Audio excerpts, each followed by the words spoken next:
Hi, and welcome everybody to the Winner's Circle Sports Betting Channel. We're live today, Friday afternoon, 3 p.m. Eastern Time. My name is Ross Benjamin. I'm your host. And like every Friday on our live show, I'm joined by my two cohorts, Mr. Jesse Schule and Mr. Sean Higgs. Guys, how are you? Doing pretty good, Ross. Doing pretty good. Got some winners coming this weekend and really excited about conference championship games in college football and can't wait to debate about what happened, how this playoff pans out, because it's going to be exciting. Absolutely. And Sean, 2 games going tonight, another, I believe, 7 tomorrow.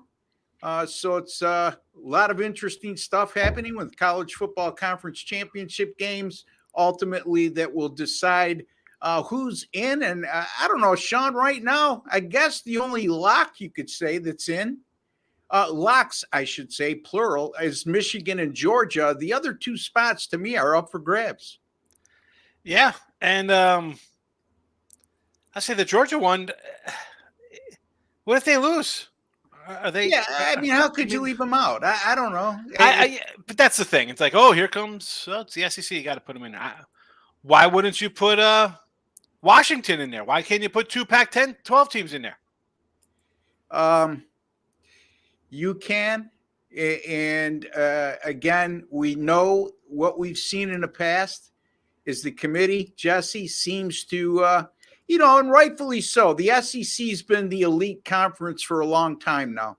I'm not so sure the disparity between the SEC and the Pac-12 this year is quite as much as it's been in prior years, but I would find it hard to believe that they would put 2 Pac-12 teams in the conference championship game. It's possible, Georgia beats Alabama. Michigan's in.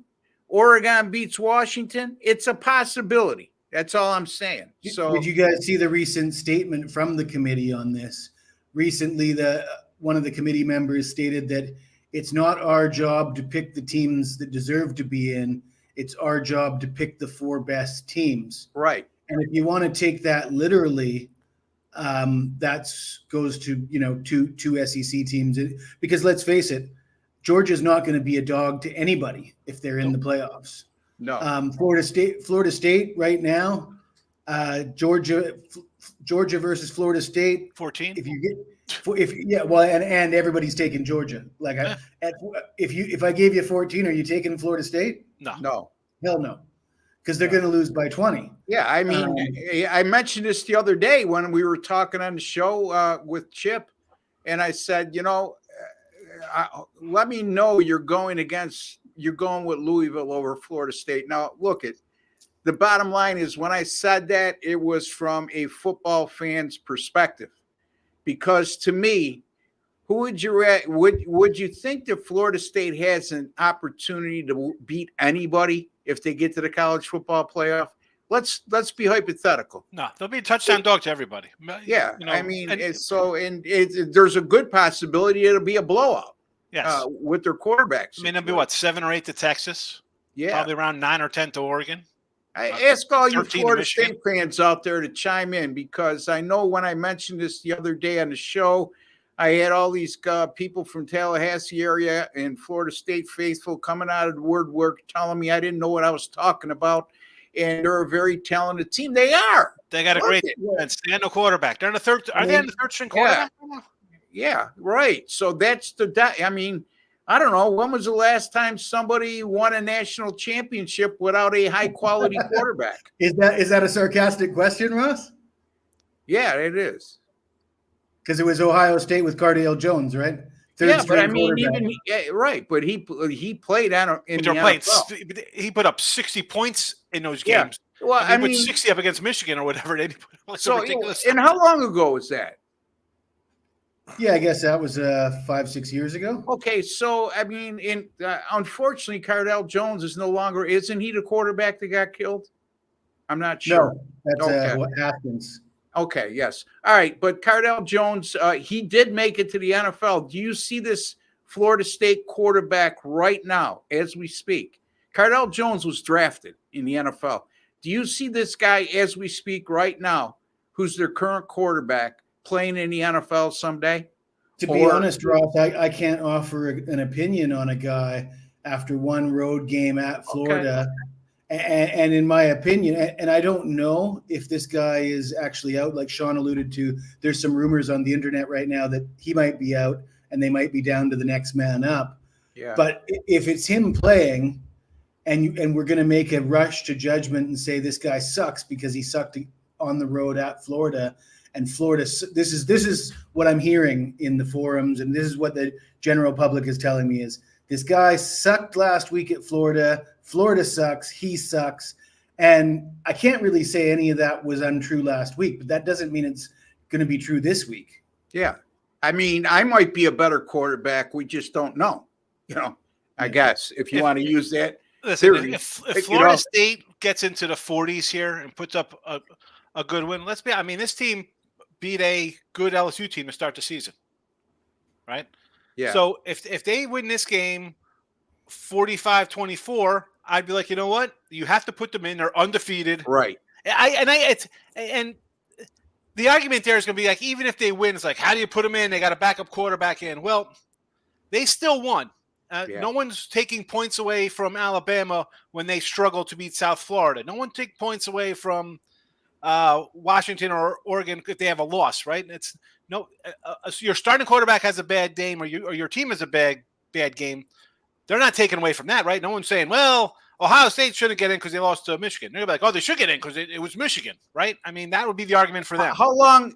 What's Rademacher's his name? I can't even remember his name. That's how Rodemacher. Rodemacher, and he's been in the program for how long now? 4 or 5 years. Yeah, 4 or 5 years. And this is really his first time he's really had significant game action, or meaningful, I should say. I mean, if he was that good, don't you think he would have put a stamp on the Florida State program by now? I mean, I don't think he's that good, Ross, but I think when you're throwing to Keon Coleman and Johnny Wilson behind the offensive line, let me remind you guys of this, okay? That was a Florida defense coming into that game that was getting torched in their previous 3 games. I mean, torched. Over 500 yards. Teams were just going up and down the field on. And look at the points they gave up going into that game. Sean, you're looking at it. I know you are. I'm pulling it up right now. So you can share that with the audience. I would counter that with Alabama almost lost to an Auburn team that was getting torched as well. It was a rivalry game. It was on the road. These things happen. 39 South Carolina, 43 Georgia, 39 Arkansas, 52 LSU, 33 Missouri, and then 24 to Florida State. Again, no, that's a backup quarterback. Yeah. In Rodemacher. How many total? How much did they have in total yards against Florida? Oh, hold on a second. I'm just looking at Rodemacher's career here, and he hasn't got any really opportunities. Total yards. 224, 90 on the ground, 134 through the air. Yeah. They got to take away 26 yards for sacks. So Cardelli Jones, if you look at what he did in the opportunities he was given, he didn't have a game along those lines. Okay. He showed that he can move the team and score a lot of points. Now, your point's well taken, Jesse, but, again, and then I heard the other side of the equation, the other side of the argument. We'll get to your questions and comments real soon here, so give us a second. But the other side to the equation was Florida State fans going, it's a rivalry game. You got to throw things out the window. Yeah, I mean, that's an overused cliche, right? I mean, well, is Louisville and Kentucky a rivalry game? Maybe not on the same magnitude as Florida State. But Louisville lost to Kentucky. That's a rivalry game. And I'll tell you right now, Kentucky's much better than Florida. If you don't believe me, look at the game they played against each other. The disparity in total yards. Kentucky blew them out of the water. So, again, it's like Jesse said, it's up for debate. Sean, anything else you want to add that you're looking at right now? I know that you're looking at. No, I'm just, I actually kind of like Florida State now with this line coming all the way down here. I think it's like they everybody's just giving up on Florida State. that they're just automatically going to lose here. I don't know. Like my point was, I don't think it's automatically you're going to lose. I mean, but the line was 5. It's down to 1. So I mean, yeah. people think from 5.5 down to 1.5, they don't have a shot, or at least to cover. But I mean, you think they're going to win by 2? I mean, what? You think they're going to win by 5? If they're going to win by 6, they're going to win by 2. You know, like it shouldn't be close. It seems like there's certainly an overreaction to the results at Florida last week, even though in the end they still won the game. And even I just said, he's like, if we're going to talk rivalries, it's Alabama almost lost to Auburn. Ohio State did lose to Michigan. You can't. I feel like you just can't take away. Well, the quarterback's out. This isn't the NCAA tournament where they're going to, they take a seed away. I understand that because it's a huge thing. Oh, here we go. Tennessee basketball. Yeah. 2-1 now, bro. This is. I mean, again, people focus on one game. The show hey, is 2-1. And out of your Carolina Blue shirt. Out of your review, Darren, I got a North Carolina sweatshirt on. Yeah, Ross is. And it's not a collared shirt because Ross is trying to calm the masses here. The comment section must have been insane for Ross to wear the Carolina blue to be like, I like Carolina. Yeah. Ross is looking pretty buff under that shirt too, Sean. Do you see that? No, I didn't see any gray hairs on his chest. What did he shave himself? He's a big lifter? What's going on? Shaves his chest? And that's the other thing. Who was it? Eldo. Again, with this smart-ass remark about me coloring my hair. Eldo, look at buddy. It's real, okay? It's genetics. The genetics in my family. Just for Ross. Just for Ross instead of just for men, just for Ross. Just for Ross. All right. Here we go. Tar Heels, real deal. The Heels are the real deal this year, and they are tough. Give Tennessee defensive efficiency. I don't know anyone could have predicted UNC would put up 100 points, and it's just going on to more or less make the point that we undervalued and underestimated North Carolina, and that may be true, okay? But we were wrong. All right, big deal. That's why we tell you to buy 30-day and 7-day and 3-day packages, because we're going to be wrong once in a while. Yeah, I mean, like we're all wrong at least 40% of the time. And that 40. I'll be wrong like 44% of the time. I don't care about being wrong. 42% of the time I'll be good with being wrong. You know what I mean? We've discussed this at length. Come on. The bottom line is, what's funny about all this? And I get it. These are obviously not bettors. These are North Carolina fans coming out of the woodwork. Okay. Yes. But that day we gave out 3 picks and we were 2-1. I mean, I had the Duke game over and Jesse had Virginia. So, I mean, no, I didn't hear anybody coming in and say great pick on the over, great pick on Virginia. But, anyway, all right, here's another one, but I think them winning would have been a better call. It's something to do with the North Carolina. Hey, Mar, how are you, my man? I'm glad you could join us today, and it's always a pleasure. Ninja, can we do a quick breakdown on Kansas -3 against UConn? Boys, if you want to chime in on that, I got 3 plays tonight. That's not one of them. My chime in will only take about 5 seconds, and the only thing I can contribute is using Ross Benjamin logic. Why is Kansas only a 3-point favorite here? Somebody knows something. Sean, I'll hand over to you. It did open at like 2. It's gone up to, I saw 3.5 earlier. But the UConn team is ranked. These are both top 5 teams, aren't they? Yeah. Yeah. I mean, and again, let's not forget UConn's a defending national champion. I'm going to say over. I do like Kansas here. The line's gone up. I'd lean over because when they play like similar when I'm talking talent style, we had, oh boy, where is it here? The Texas game, 81-71 for UConn, and the Kansas versus Kentucky was 89-84. So similar kind of talent. And when I mean that with your 5 stars and NBA type games, they push the pace a little bit. And this total is, I think, like 148, 149. So I'd maybe look at the over there if you want. But these games, if you have a top 5 matchup with the national champion and a perennial Final 4, Final 8 team, the line, you're not going to find value in the line. There's no value in the line. Well, I think who you like. I think Jesse's point is how good Kansas is at LMP. Well, I mean, in the last 10 years, how many home games do they lose? Yeah, exactly. That's Jesse's point. And I can't speak for him. Yeah. So. All right, Dennis O'Brien. Thank you for joining us today, Dennis. Hi, guys. Love the show. Wondering if you handicap NCAA differently than pro sports. Absolutely. Absolutely. Especially if we're talking the NCAA basketball compared to the NBA. Absolutely. Oh, yeah. It's college football. I can't speak for these two guys, but I can tell you the NFL seems to be more of a week-to-week league, and having a short memory in the NFL could really drain your pocketbook, okay? Because you got to look at the big picture more than you do in college football. College football, there's a reason why when there's, and again, guys, I would ask you to chime in on this. There's a reason why when there's, I don't know, upwards of 70 games on a Saturday in college football, probably more than half are double-digit mark or lines. Yeah. So you don't get that kind of percentage in the NFL. So certainly you have to handicap that differently on both the courts. Jesse, your take.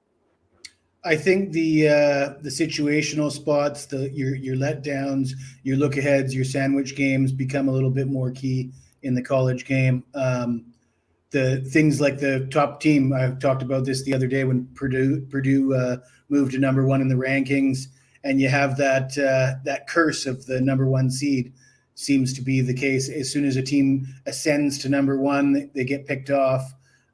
Things like that you don't see in pro sports. Yeah. Sean? Yeah.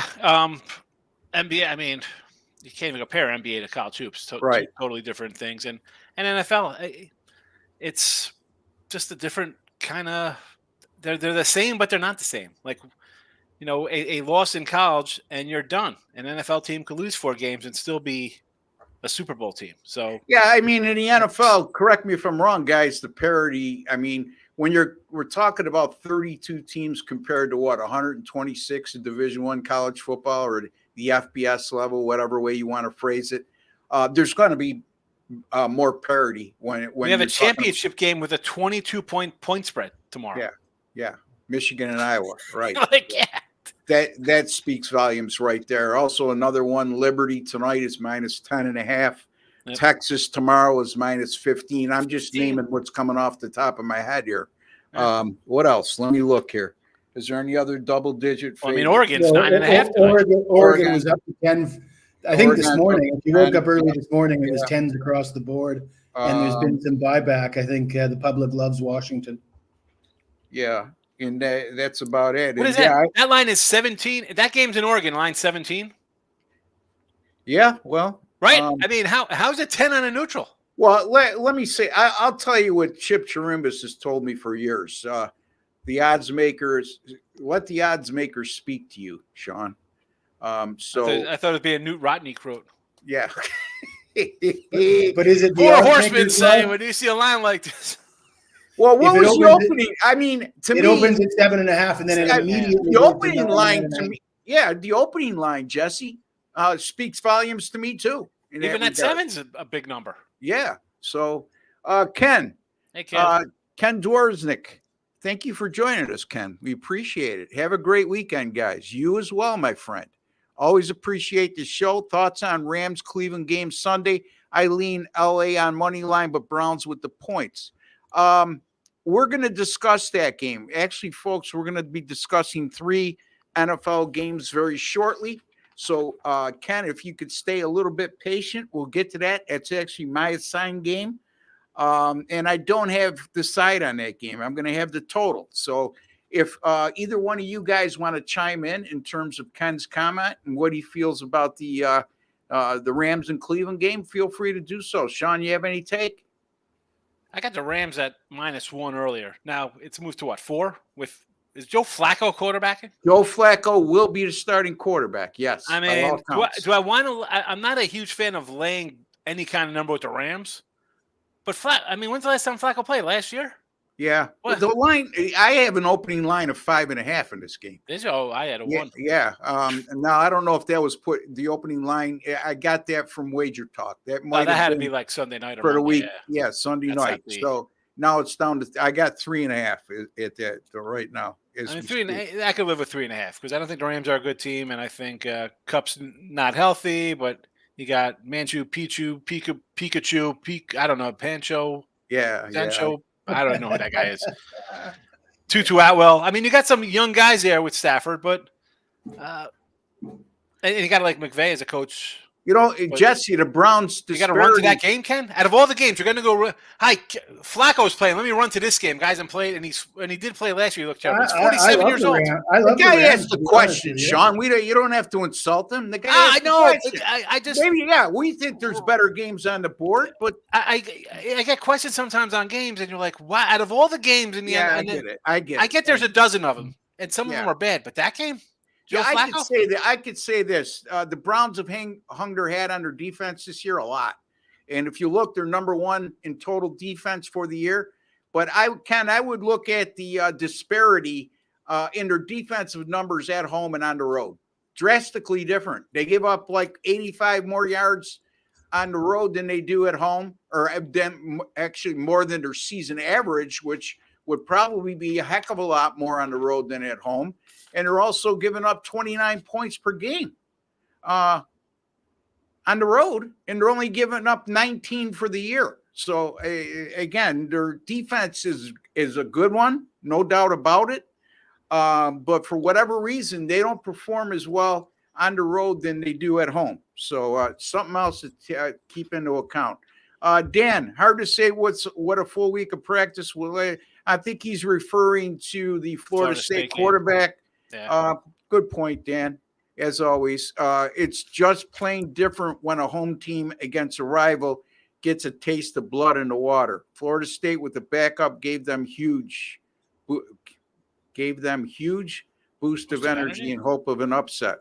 Florida played not bad against LSU and Missouri. I get it. Yeah, Florida a little pumped up with a backup quarterback. I mean, we all remember when they beat Tennessee, and we were all on Florida in that game. Yep. Yeah. Well, and Florida also against LSU is a horrible defense. They did play good against Missouri. I guess you could take that all into account. I'm not going to make light of that point. All right. So let's get to a couple games we're going to be discussing today. Let me remind you folks, we are sponsored by Gamblers World. You can find all of our paid selections at gamblersworld.net. And there you'll find 10 of the finest handicappers in the country, us three, 7 more guys. You listened to Chip Chirimbus, Paul Bovey, and Doug Upstone earlier this week. They're all on the site. And you also have guys like Mark Lawrence, who's been around for a long time. One of the best handicappers in our age. Also, Matt Fargo, Oskheim Sports, which Jeff Keim does a terrific job there. And who am I missing? Rob Vincelletti. So 10 very, very good handicappers over at gamblersworld.net. And it's there where we guarantee our picks, which means quite simply any single game or multi-game daily package or subscription plan of 30 days or fewer. If you don't win or don't make a profit, we will credit back your account the exact amount of your purchase price. So in any event, Jesse, let's get to you first. And you're going to be looking at an intriguing matchup here. The Broncos and the Texans. Who would have thought at this point of the season we'd be talking about two teams with winning records in the Broncos-Texans matchup? The Broncos, I don't know. I mean, are they doing it with smoke and mirrors? I think so. But again, it doesn't matter what I think. Jesse's going to break it down for us. But right now, the Texans are a 3-point favorite. The total 47. Broncos on a 5-game winning streak. The Texans off a loss at home against Jacksonville. Jesse, your take. It's funny you say that, Ross. Are they doing it with smoke and mirrors? Because that's kind of my point. Denver comes in on a 5-game winning streak, yet I was able to get a 3.5 at some books on this game. It seems like the public very much thinks that they are doing it with smoke and mirrors because they're not getting the same kind of hype that this Texans team is getting from the success that they've had. And I bet against the Texans last week. I had the Jacksonville Jaguars as my game of the year, my divisional game of the year for that division. And, it was a close game, went down to the wire. In the end, the fact that they didn't have a kicker cost the Texans. C.J. Stroud looked pretty good. I mean, I've been saying that I expect some regression from Stroud. He didn't have a bad game by any stretch of the imagination, but one thing of concern, the kicker was a concern, and they released that kicker who had not kicked a 50-yard field goal in his career, which made it a highly questionable decision for DeMeco Ryans. And when you see these coaches make these kind of decisions, it's hard to want to bet on them. But yeah, a 4th and 12 or a 60-yard field goal for a guy that's never kicked a 50-yard field goal, I think the chances of converting on 4th and 12 are a lot better. Wait. 58-yard field goal, first of all. It hit the crossbar. It was dead center. It hit the crossbar. Anyway, go ahead. Well, maybe the reason it hit the crossbar is because the guy had never kicked a 50-yarder in his career. And actually, I looked at his he was 3 for 8 in attempts of 40+. Right. So he's only hitting you know what? What's he doing in the NFL? What's he doing in an NFL roster? Well, what's the organization? What's the coaching staff doing sending him out there? They must have had a reason why. Look, Jesse, if it's a 57-yarder, it looked like a brilliant move. It was 58. It hit dead center in the crossbar. So anyway, go ahead. Yeah, well, in my opinion, the same guy that makes the decision to go for the field goal instead of go for it on 4th down is the guy that puts a guy like that in there. And now they've got Brett Maher, who's got certainly a much better resume. We'll see how that works out for them. But I'm a bit of a believer in this Denver team. I mean, when they got Russell Wilson, it was a big flop, of course. But if you look at Russ this year, I mean, it almost looks like they're getting what they paid for. 2,200 yards, 20 touchdowns, 4 picks. I know a lot of that is shorter passes. He's perhaps not throwing it downfield for the deep ball as much as he perhaps did earlier in his career. But he's getting the job done. And I look at the last, during this winning streak, you look at the teams they beat: Buffalo, Kansas City, Green Bay, Cleveland, the number 1 defense in football, and a hot Minnesota team that had their own little winning streak. They beat them. So, I mean, I don't think any of those wins you can say, they only beat that team. Granted, Kansas City, Mahomes had the flu or whatever, but still, you beat Kansas City, you can't really shake your head at that. Whereas you look at the Texans' last 4 wins: Arizona, Cincinnati, Tampa Bay, New Orleans.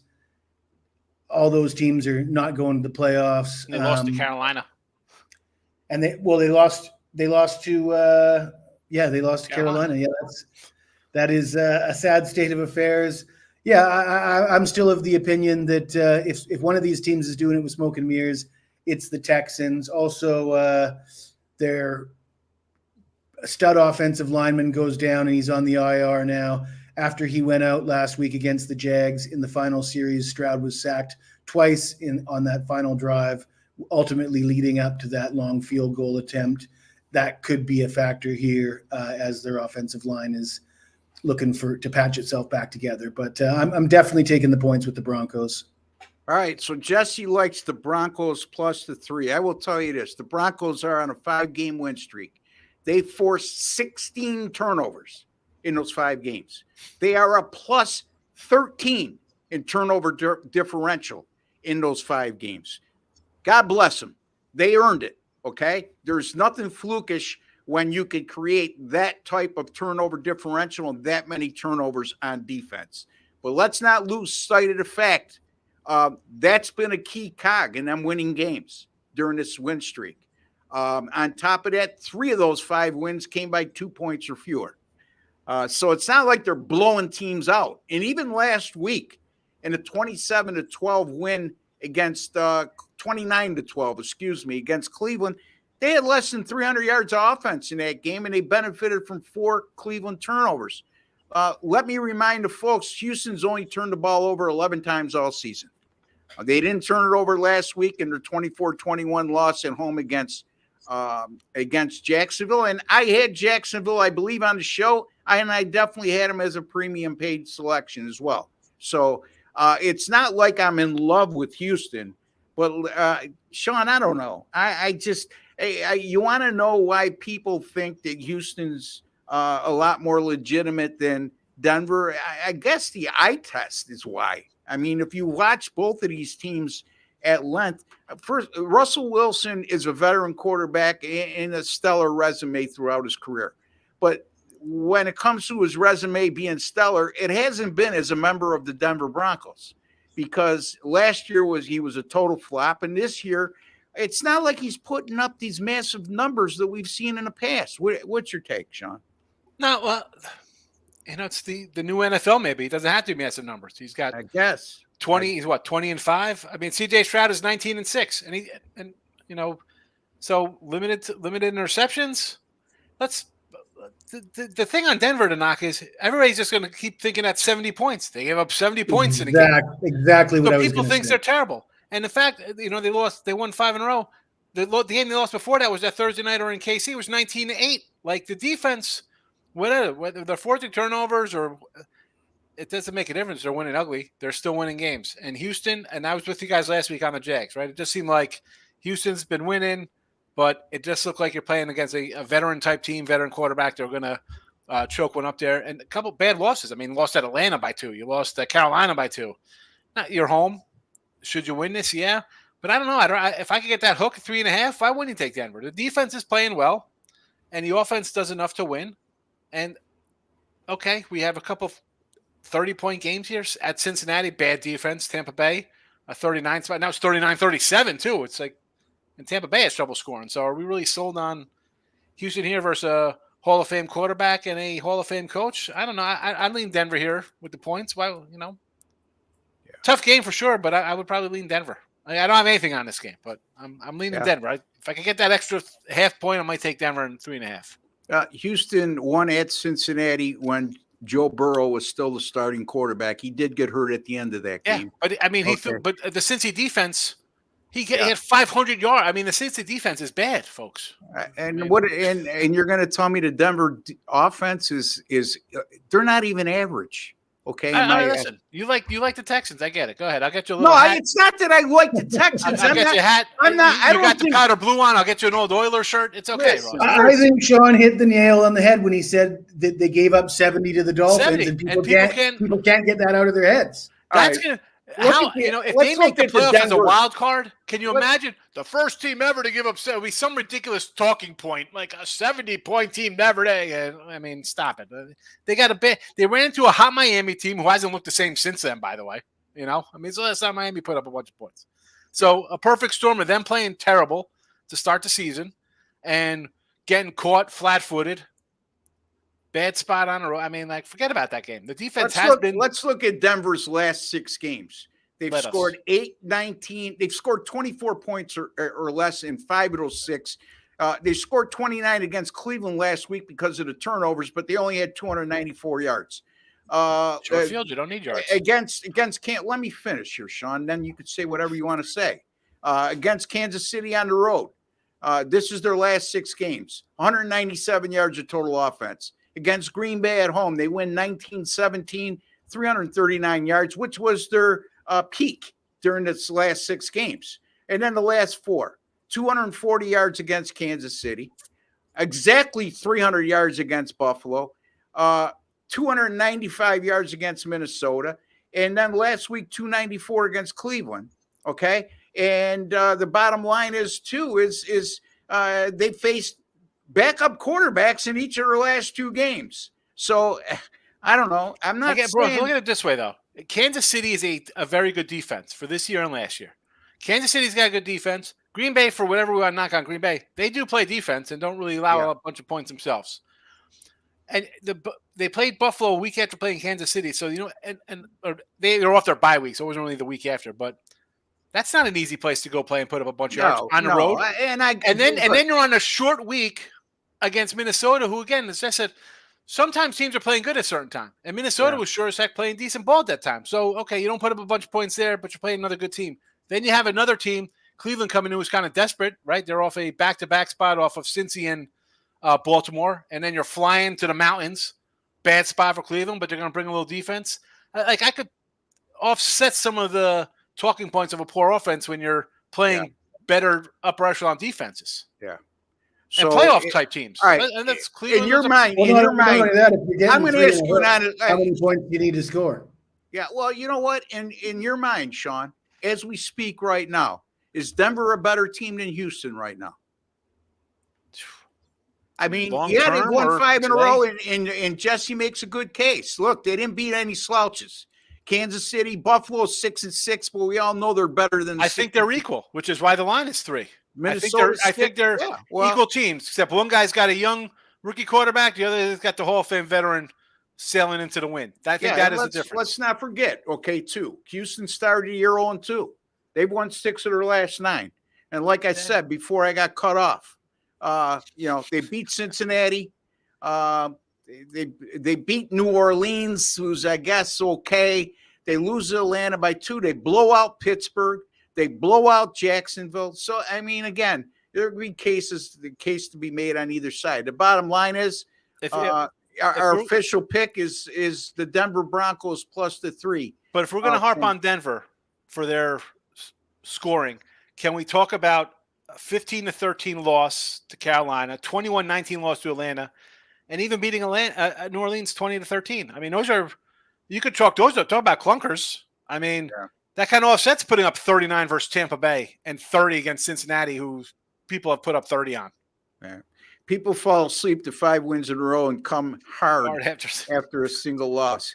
Nobody's falling asleep after 5 wins in a row, Dan. I'm not falling asleep on that. No, the people in the chat, Ross, they're harassing us over the loss. I got you. Instead of that, we'd won 3. I thought we were talking about Denver. My apology, Dan. No. I just like to pick on Dan. Tom, there are my modern day Bowery boys. All right. My age. Tom always refers to us as the Bowery boys. If you guys don't know who the Bowery boys, which many of you out there don't, probably these 2 goofs don't know either, talking about my 2 cohorts here.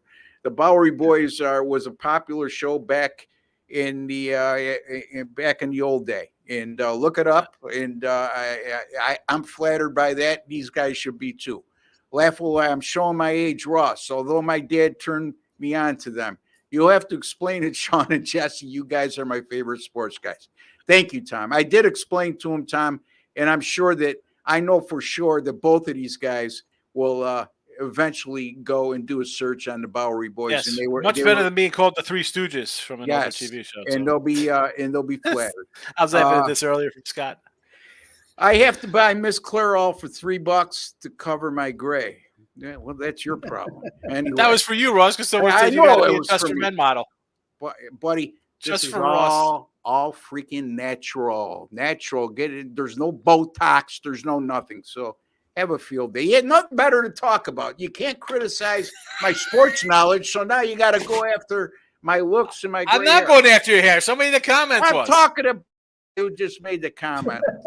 Michigan laying 22 with a total of 34.5 versus Iowa. I like Michigan to score 35 points alone. Thoughts? Yes. Well, I mean, it could be possible, but, Iowa's defense, the last I checked, is really good.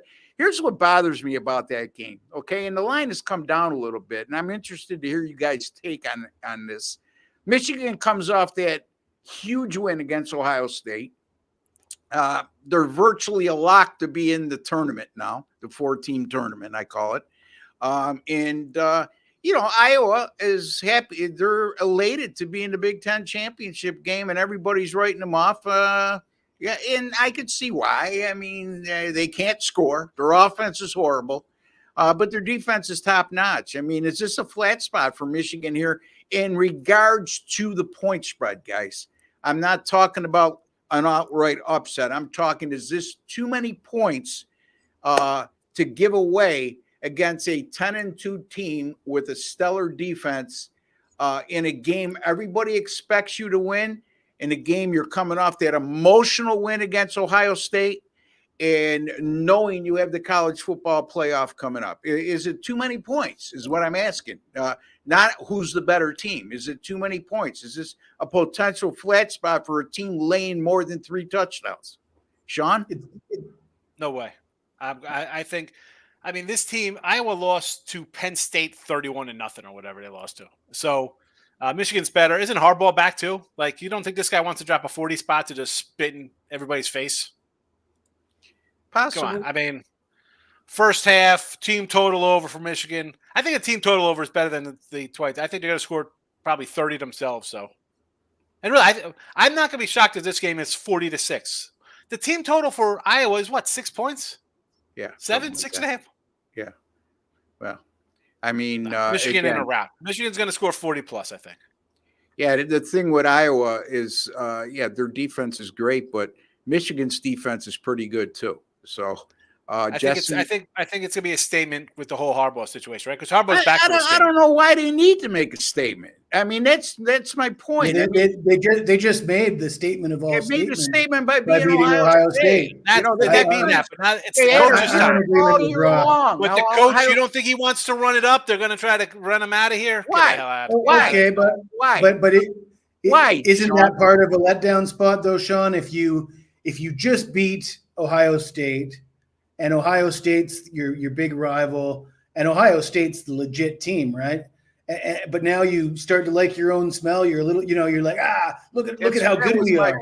Look at how good we are. We just beat Ohio. Now we're just going to roll Iowa by good, right, Jesse? They are good, and they're much the better team in this matchup. Oh, absolutely. But if you start trying to count how many you want to beat them by instead of focusing, that you lose sight of the fact that you got to beat them in the first place, in my opinion. Sure. I'm sure everybody said that last year too, after they beat Ohio State by 22 and then beat Purdue 43-22, laying 17 points, covering that number. So yeah, I think I probably did have Purdue and lost on that one. But Purdue was what in that game? Where they were 7-5 or 8-4. Well, and they had a ton of injuries, I think. Yeah, well. and they were only getting 17, and this team's getting 22. So, and this team's better than Purdue. But yeah, Purdue's getting. I mean, I don't want to have anything to do with this game because I'd rather be watching a different game. All right.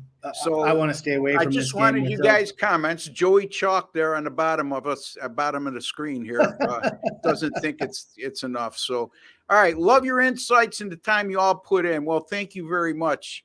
Ewoks. I don't want to mispronounce your handle, Hawkeyes. I'm going to call you. That's a Star Wars Ewoks. Ewoks. Okay. Well, I'm not into that. I'm into reality, which obviously you aren't. After we discussed that last game. So, Demo, do you think Bo Nix is going for 350 plus today? I do. Yeah. Here's the thing. The bottom line is a lot has been made of Washington's defense in the fourth quarter of games recently, and it's a legitimate point. Okay, but let's not forget Washington in the fourth quarter of a lot of these games, even though they've won their last 8 games by 10 points or fewer.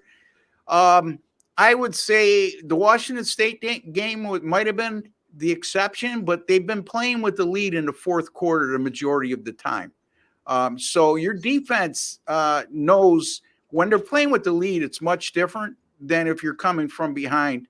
And my point being is I just think that Oregon is going to present more challenges to the Washington defense than they've become accustomed to. And all you have to look is their matchup before. And I just think the difference in this game is Oregon's defense, guys. I don't know. Again, I know we discussed this before, but let's get back to Demo's question. He wants to know if Bo Nix will go for 350 or more here tonight. Jesse? I mean, he may well. I agree with you about Oregon, but he might not have. I mean, if they're up by 30 early, he might not have to. It might become a shut down the game and run the ball show. He might run for 70 or 80 and a couple touchdowns as well. So, but yeah, is he going to have a good game? I think he is. I think he's going to win the Heisman Trophy. I think Oregon's going to win by 20 plus.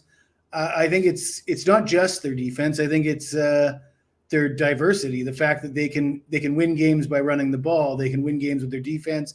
They can go toe to toe with you in a high scoring game, and he can throw for 350 yards. And Washington can only do one of those things. So that's where Washington comes up short. Ken Dworsnik says that he's a Cleveland homer, and that's okay, Ken. There's no problem. I mean, I know that Sean was rude, but that's okay. But he is. You acknowledge that he is correct, so that's all right. All right, Detroit Russ, Lenny. You want hard truths or comfortable lies? Hard truths or comfortable lies, folks. What are you, Jack Nicholson? Anyway, gentlemen, stopping by to hit the like button. Detroit Lenny. And I'm going to tell you, Detroit Lenny, nobody circles the wagons like Detroit Lenny on Picks and Parlays. So Detroit Lenny, good guy, man. He hosts a lot of shows over at Picks and Parleys. He hosts shows and puts up with us. So I just want to point out that the truth is not Detroit Lenny's burner account, because we have the truth and Detroit Lenny in the chat at the same time. That's on his flip phone. He's probably on his sidekick.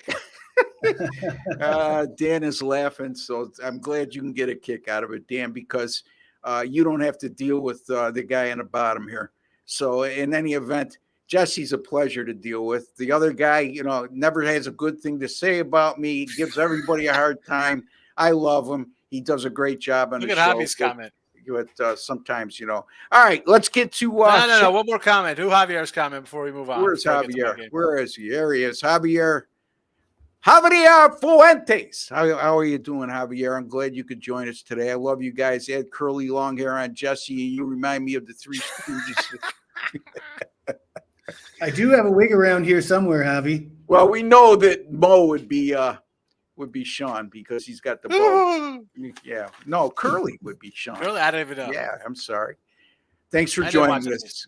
Michael Buku. All right. Mike B, what's up? Mike B, right.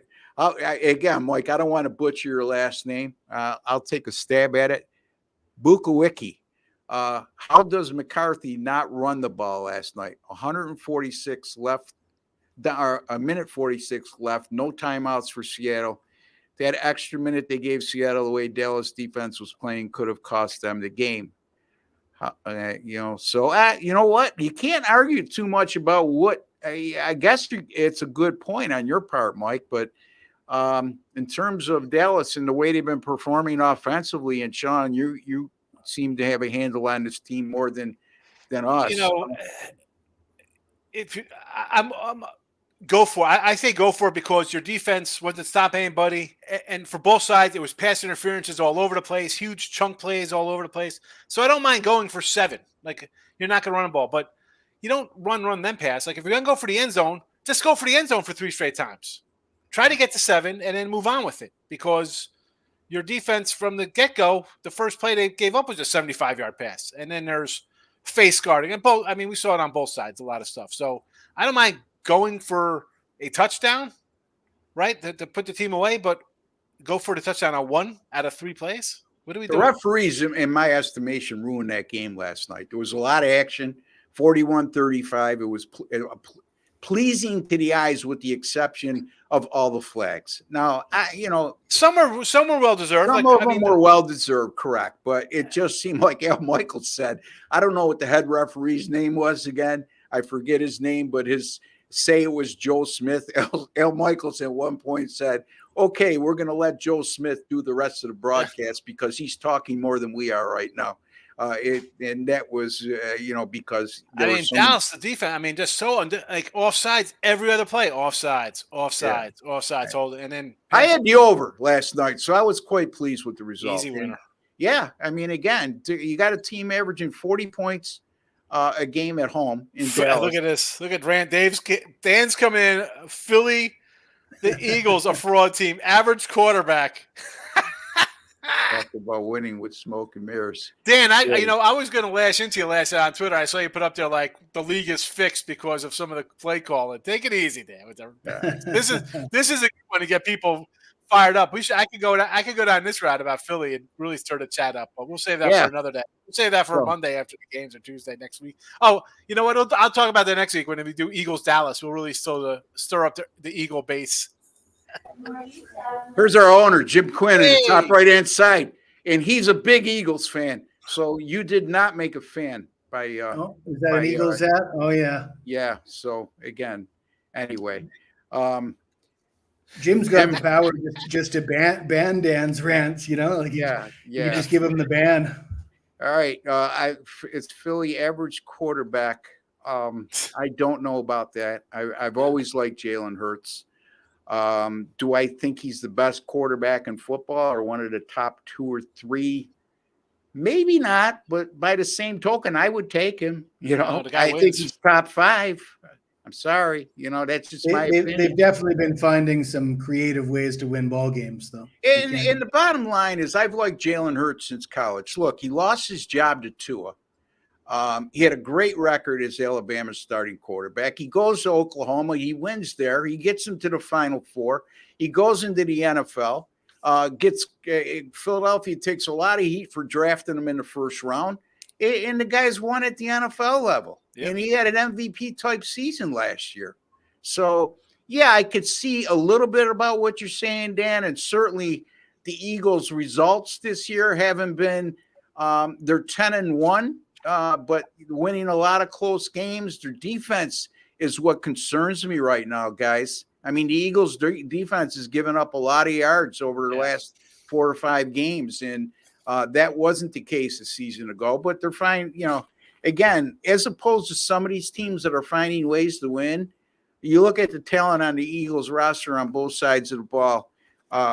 It's unlike anybody else that I've called a fraud, like Pittsburgh and Jacksonville and whatever other team I called a fraud along the way here. Guys, any thoughts you wanted? Jesse, I'll let you chime in on this. Yeah, I mean, I'm not going to say that they've got a below-average quarterback, but I will say that they have been doing it on smoke and mirrors. They've been winning games in ways that most teams aren't going to be able to win that many games in that kind of fashion. And I don't think they're as good as their record indicates right now, and probably ripe for the picking. Yeah, and you can't make a habit out of falling behind by double-digit margins at the half and coming back every week the way they have the last few games. I get that, but I do have the feeling that a team with that much talent like they have right now could very easily all of a sudden catch fire down the stretch. And again, they're 10-1. Let's not lose sight of that, folks. They can catch fire down the stretch and start blowing people out because the talent is there. And the other thing is you're the defending NFC champion. You got a target on your head every week. Yep. So that's let's not lose sight of that too. All right, Sean. So we're going to talk your game here, and you're going to be taking a look at the Monday night matchup between the Bengals and the Jags. This matchup on a Monday night looked much better a few weeks back before Joe Burrow got hurt than it does now. The Jags are an 8.5-point favorite. The total here is 38.5. The Bengals are 0-3 straight up in ATS in their last 3. Their defense has not performed well whatsoever. And the Jags coming off a nice division win at Houston last week. I'm not sold on the Jags, but I think this is a justified line with all things being considered. What about you, Sean? Yeah, I gotta lean Jags here. Part of me wants to take the over based on the Cincy defense not being good, but is Cincy going to score? What are we getting out of Browning? I mean, what? I can't. As much as we're talking about Florida State and Florida, like a quarterback, he's got a week to practice and this and that. I don't know, man. Cincinnati might be at a point after this season, or this point of the season, like, where are we going? We've dropped 3 in a row. Our franchise quarterback's down. We haven't had a running game all year. Is Higgins playing? Is Chase playing? They've been hurt most of the year, these two guys. Are you just going to wrap it up and be like, let's just play out the string? This game could be 24-6.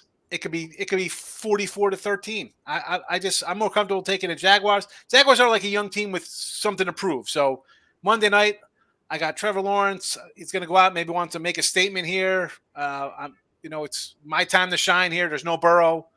Quarterbacks are bad. This is a quarterback league. We see talk about parity. The quarterback play has been atrocious for more than 3/4 of the team.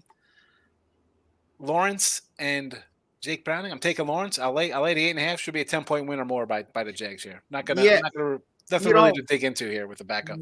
Usually when teams are in this situation, you would say, well, they're going to lean heavily on their ground game, but Cincinnati hasn't proven to have a ground game even when Burrow was in the lineup.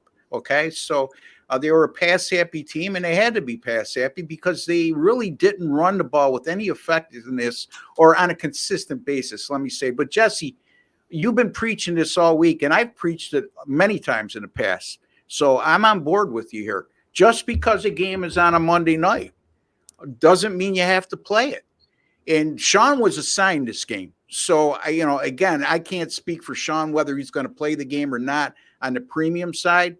But the point being, folks, if you take a Monday night or a Thursday night game, and Jesse has made this quite clear this week, and you put it on a Sunday card with 10 to 13 other games? Would you use it? And if the answer is no, then why would you use it just because it's on a Monday night? Now, we're under pressure from subscribers and site owners sometimes that are trying to force our hand to make a pick. Jim Quinn isn't one of them at gamblersworld.net, thankfully. So, but Jesse, your take. Yeah, I've already said, if you catch me betting on Monday Night Football or Thursday Night Football, hit me up on Twitter and tell me how foolish I am. Because, yeah, but you can't just say that automatically either, Jesse. No, and I guess that's what I mean is if you wouldn't bet on it on a Sunday, you shouldn't be betting on a Monday or a Tuesday. Yeah, but I want to back up what Sean said. This is going to surprise you, Ross. I'm not only going to agree with Sean's take, but I'm also going to get into his justification for why he treats this differently than the Florida State thing. And I think I will help Sean out by suggesting that it's not a fair comparison to compare the Rodemaker situation to the Jake Browning situation. And a better comparison would be Brock Purdy stepping in San Francisco behind that offensive line with all those tools on offense and the defense behind him. Rodemaker has that kind of opportunity that Brock Purdy. I'm not saying Rodemaker has the talent that Brock Purdy has. It's just that plug and play fit for him or for even the other. On a college football level at the skill positions, there's a correlation there. Florida State has very good skilled people. Well, that's what I'm saying. Correlation to San Francisco, but not to Cincinnati in its current poor offensive line for the last 2 years. They couldn't protect Burrow, let alone Jake Browning. I mean, and again, Burrow's he's better. He's more mobile than people give him credit for, right, Jesse? So you look, he's got the weapons. I mean, T. Higgins and the rest of that cast, that wide receiver, Jamar Chase. Again, it's the availability and these guys right now, they've been banged up all year at one time or another. It's at this time, do they really think in their mind with the current quarterback situation that they could make a deep run or make the playoffs? I would say that, based on the short sample size we see, no. But again, that's why they played a game. But go ahead, Jesse. I don't know if I cut you off and you had more to add. I think I pretty much said everything I was going to say. And I mean, I would certainly lean with the Jags, but all my NFL picks are in, and Monday night games are not involved in this week's card, ladies and gentlemen. Stephen Wilson. Okay, guys, I just bought all three of your all packages. Let's see how we do. Stephen, we really appreciate your business. And Stephen's been buying from all three of us on a consistent basis all season long. And we definitely appreciate your business, Stephen, and we appreciate your support as well. Mar, liking also Steelers -6. I think they are starting to mesh offensively a little more. Murray is a backup quarterback. Thoughts? Oops, I don't know about that, but I'm not a Murray guy, but I don't know if they call him a backup the way we see some of these quarterbacks this year. No, I think Cincinnati would like to have Kyler Murray right now. I think Cleveland would like to have Kyler Murray right now. So I think that's the question is, do you think Arizona wants to have Kyler Murray right now? Well, it's a whole different situation, right? Because they're building toward the future. I mean, look, you keep changing head coaches and you keep changing starting quarterbacks. Show me franchises that are doing that, and then I'll show you failing franchises. Yep. And that's what Arizona has a history of doing. You know how many rushing attempts he had last week? How many? Kyler Murray? 1. Yeah. Well, you know what, Jesse? I mean, again, that could be him too. That could be him saying, that's what I'm saying. I'm not putting my ass on the line. I'm playing not to get hurt, right? Yeah. I got a big payday ahead of me. Yeah. So I think that if Kyler Murray became available on the market in the offseason, there'll be several teams that will try to get his services. Let me put it to you this way. The Steelers might even be one of those. I mean, come on. I mean, are you really happy with Kenny Pickett at quarterback right now? And let's not get carried away with one good offensive performance. I mean, they still could have put the ball in the end zone with 400 yards. Yeah, here comes the truth. The truth. The truth's in the house. All right. Opinions on trying to live bet Oregon money line if I can get it at below -200. Love it. Love it. The truth. Good luck at that. I mean, you're watching the score first. I don't think that's happening. Well, I mean, maybe if Washington I mean, gets out Washington could go up 7-0 early. Why not? Exactly. If they win, if they win the coin toss, take the ball, march down the field, get a touchdown. We see that all the time in these games and then they get blown out. They don't score another point at the rest of the game, right? We'll see. We're going to find out. Peter Reyes, how are you all doing, gentlemen? Late, but here. Peter, we always appreciate you, whether you're here on time, late, just your support Better means late a than lot never. to us. All right, it's a good idea to live bet Oregon. I feel like everybody's laying the points with Oregon, thinking maybe the Huskies score first and grab. Yeah, well, that's what Jesse just alluded to. So, all right, let me get to my game because we'll start winding down here. We're at the hour mark, and we appreciate all your comments and questions. That's not to say that we don't want more. As a matter of fact, here comes Aaron Petrie. Aaron, you could correct me if you want. I mean, no disrespect if I mispronounce your last name correctly. I know Aaron has to be right. Florida State, Texas, or Ohio State for the final spot in the college Ohio football State. I was looking at Ohio State odds to make the playoffs. They're like 18-1 odds.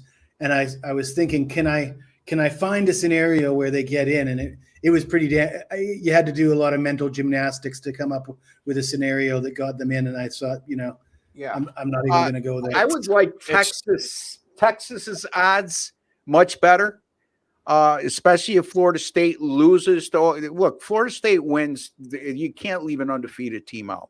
As much as you think so? Yes, you can. Well, like I said, the recent comments from and depend. That's one member of the committee. Okay. We don't know if he speaks for the, but if that's take them literally, you're right, Jesse. Yeah. But if you take that literally, the four best teams, Florida State, regardless of what they deserve and the undefeated record, they're not one of the four best teams.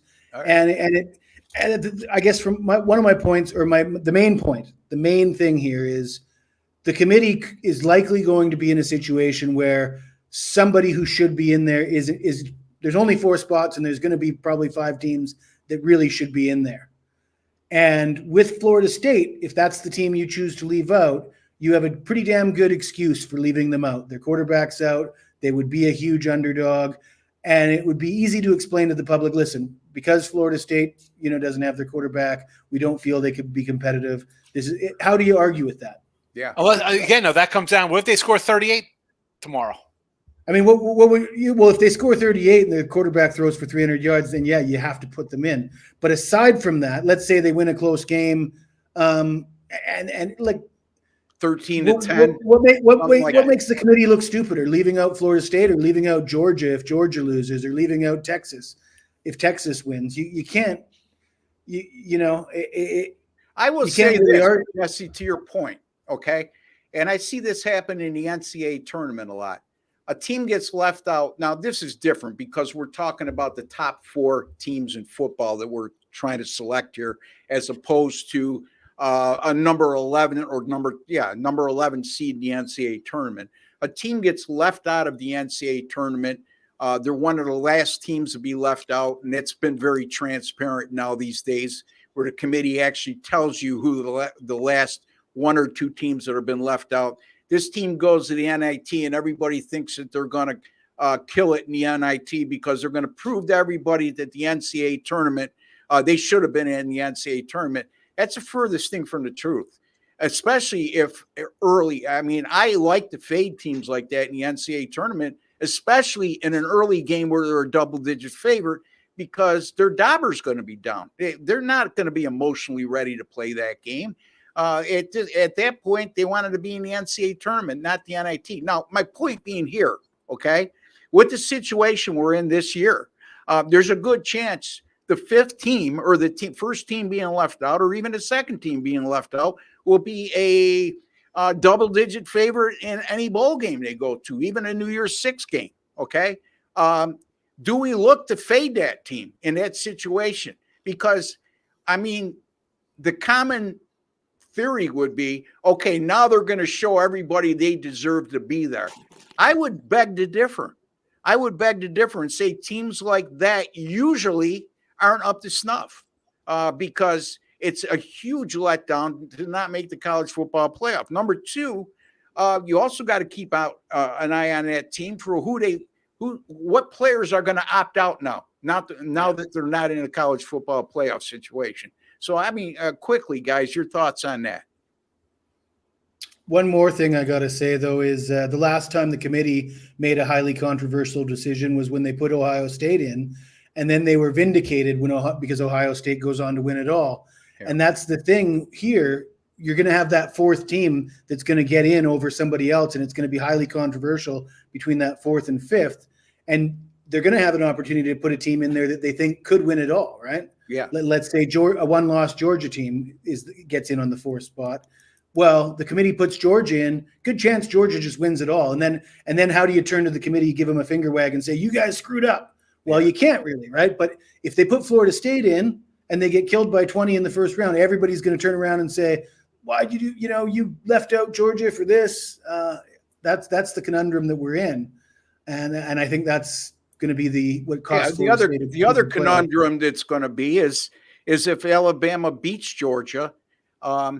That's why I think watch out for Texas in this Big 12 championship game without showing my cards. I know it's a big line, but they can ill afford if they want any opportunity to get into the top four. And it's a distinct possibility, especially if Florida State loses, that if Texas needs style points, they not only need to cover against Oklahoma State, they need to crush them. Now, the pundit will say, but wait a minute, if Alabama beats Georgia and Texas beats Oklahoma State, they're both one-win teams. But we've seen this before with the committee, with the who they feel is what Jesse just alluded to, literally who they feel is the better team at that particular juncture in time. But you can't ignore the fact that Texas beat Alabama at Alabama. And they did so, now I wouldn't say in a convincing fashion, but there was no fluke about the way they won that game, Sean. No, yeah. It's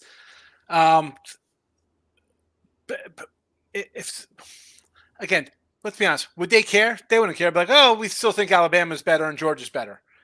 Because they know next year Texas will be in the tournament anyway because they're going to have 7 SEC teams and 4 Big Ten teams. It won't make a difference. It'll be 1 year of them getting nonsense. But, Texas, I think, is a team that has to really, again, we talk style points and run it up. They need it. I think Oregon needs it. And whoever wins that game, if it's going to be Washington, either one of those teams in a close game, I could easily see them being left out. Yeah. I mean, this is the year where I think it would have been optimum. And again, hindsight's always 20/20. And it's going to a 12-team playoff next year. But I really wish it was a 12-team this year because it would be very, very. There would. I think you wouldn't be leaving any teams deserving. The 12-team next year is going to be the same kind of crap because you know what? It's not going to be any other middling kind of squad. It's going to be Georgia, Alabama, LSU, Texas, Oklahoma, or Texas A&M. Yeah, but my point is, Sean, 14. It's going to be every team, and then somebody's going to be fighting to get in. Like, well, I thought that's why we need a 16 team. Let's just have a 30-team playoff. Nah, I don't. Yeah, I like the 6-team plan because then you got the Power 5 champs and then one at-large bid, and so that allows not always the conference champion is the best team, so you get that one other team to stick in there, but. Conference championship should mean something, right? Winning your conference in a Power 5 conference should mean something. It should. Yeah, it should be an automatic bid. Okay, and that's what it probably will. Saying. So the 6-team playoff would have been the Power 5 conference champs and then the one at large. Again, I'm going to look. I'm going to play the devil's advocate here. You look at the number 11 and 12 team in the country right now, in terms of the AP rankings. Anyway, I don't have the college football playoff rankings. Sean, you could look that up and see who they got at 11 and 12. Right now, those 11 and 12 teams are Mississippi and Oklahoma. I guess if you look at it, the 11 and 12 teams would be playing the number 4 and 5 teams in the country. So with a 12-team playoff this year, you're going to tell me Mississippi or Oklahoma isn't capable of beating Florida State, who's at number 4 right now? Now, is Mississippi State capable of beating Oregon? I don't think Oregon would be the number 5 team. I don't see how, if Oregon beats Washington, beats them soundly tonight, I can't, again, they're going to replace Washington at least. Okay. Now, could Oklahoma or Mississippi beat Washington if they were the number 5 team? I think they could, So Penn State at number 10. Now, we know that they have their challenges offensively, but you put Penn State in the tournament, they're going to be playing the number 17, which could be anybody from Washington to Texas to Ohio State to Alabama. Again, they're totally capable of winning that game. So it creates intrigue, guys. It creates it's not the same. It's not the same, because if you leave an 11 LSU out of the tournament right now, or Arizona out of the tournament in a 12-team tournament, it's not going to create the stir that it will with 1 or 2 teams that's going to be left out of this 4-team field, is my point. You're trying to minimize the 4 best teams. Well, how are you calculating that?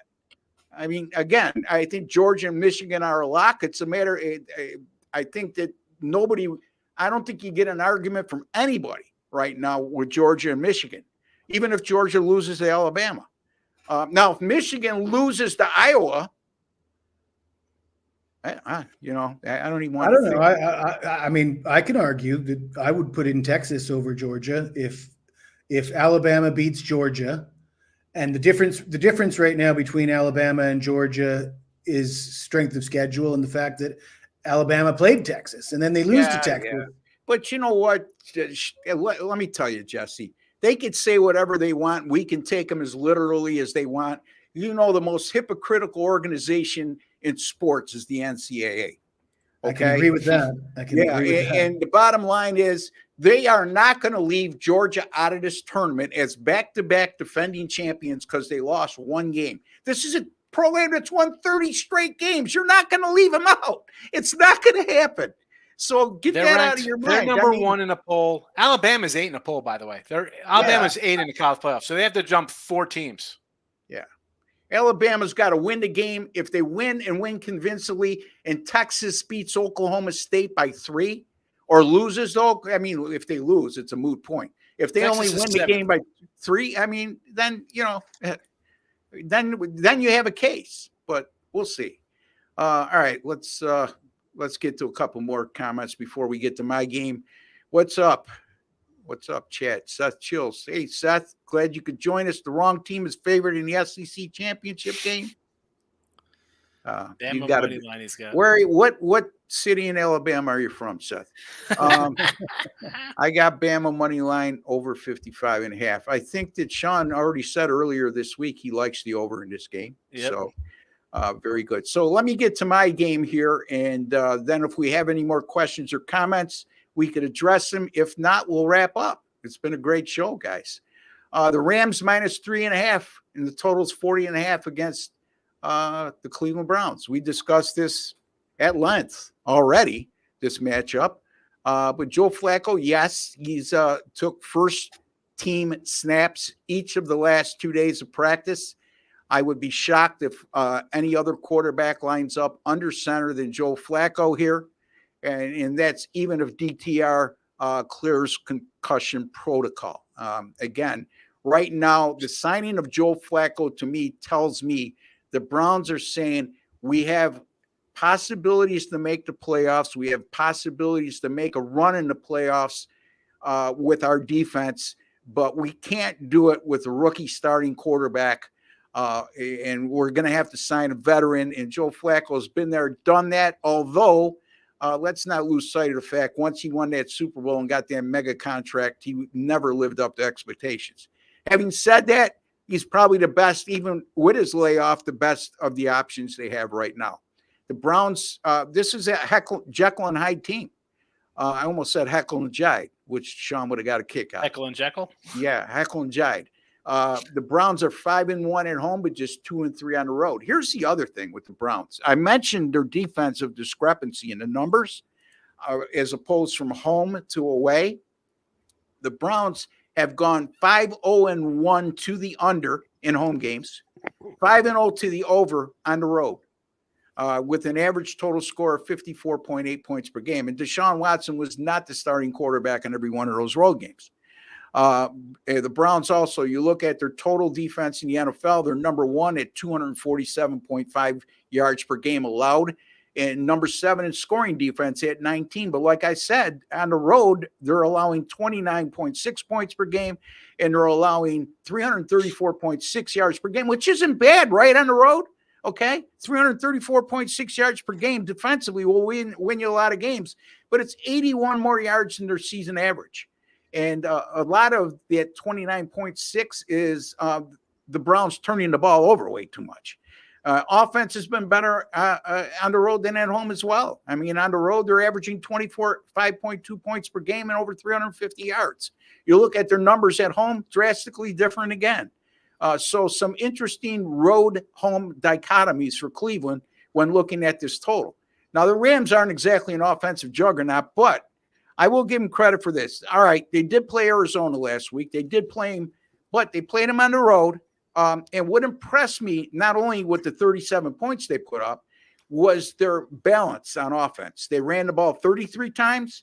They tried passing 33 times, or had 33 pass attempts. Let me rephrase that. On the ground, they had 228 yards. In the air, they had 229 yards.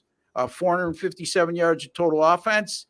This total is 40.5. They don't have to come anywhere near those numbers for this game to go over the total. I think the Browns will chip in at least with 17 points or so in this game. And I think the Rams, based on Cleveland's home-away dichotomies when it comes to their defense and their offense, I think the Rams will be able to score their fair share as well. Okay, I'm not calling for a 35-31 game or anything like that. The number is 40.5. I'm going to go over that number of 40.5. Sean? Yeah, like we said, we talked about this earlier. And I've said on these totals, when I see like 39s, 40s, you're just a mistake away from hitting this. Yeah. I mean, and let's be honest, stats Padford. That's what the guy does. Yeah. He pads his stats. He stats Padford. This is a 30 spot. So I'm with you on the over. Let's go.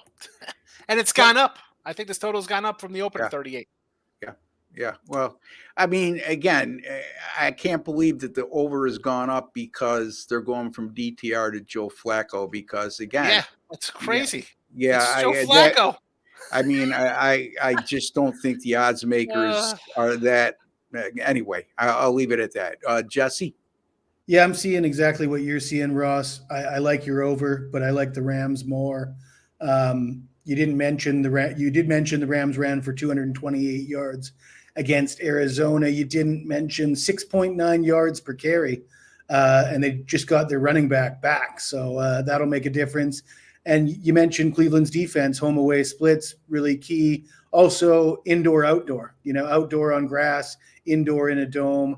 I think those really stingy defensive teams perform better. The Pittsburgh Steelers, the Cleveland Browns, these kind of defenses, outdoors in the elements on the grass, a lot more effective than indoors in a dome when the fast track for these wide receivers. Yeah. So I like LA to put up some points and win the game handily. Yeah, Cleveland's strength is running the ball. It was running the ball even before they lost Nick Chubb. They continue to run the ball effectively. Jerome Ford has had a nice year. When you have to stop the real look, Nick Chubb is a top 5 running back in all of football. He's elite when he's healthy. Okay, healthy. I had him as my number 1 running back coming into this season. But at some point, you got to say, okay, he's gone, and look. There's still the last 1, 2, 3, 4, 5, 6, 7 games, 160, 150, 155, 113, 178. Then they had a dud against Pittsburgh, 96, who was a good defense. And they had 107 against Denver last week, but they had to abandon the run because they fell behind. They still ran the ball for over 4 yards per carry. So this is a good offensive line the Browns have at their availability. So, again, a lot to be said there. So our official picks I'm going to take Cleveland and the Rams over 40.5. For Sean Higgs, he is on the Jacksonville Jaguars minus 8.5 on Monday night over the Bengals. And Jesse, he likes the Denver Broncos. He's riding that wave with the Broncos on that 5-game win streak. He's going to take the Broncos here plus the 3 on the road against the Texans. You might find a 3.5 out there as well, as Jesse alluded to. So those are our 3 picks. Folks, if you have not subscribed to our YouTube channel and you're on your PC, you'll see a WC logo right below you. And also, if you're on your smart TV or mobile device, which the majority of you are, there's a black subscribe button right underneath us. Just click on either one of those. That'll get you subscribed to our channel, and it's absolutely free to do that. There's no strings attached. There's no hidden agenda.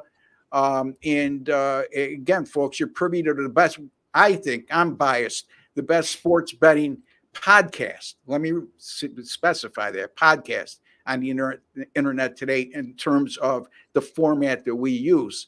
Also, folks, there's a like button. Jesse's going to tell you what to do with that. Smash that like button. Holy cow. All right. Usually I go to these guys and ask them how they've been doing of late and what they got coming up.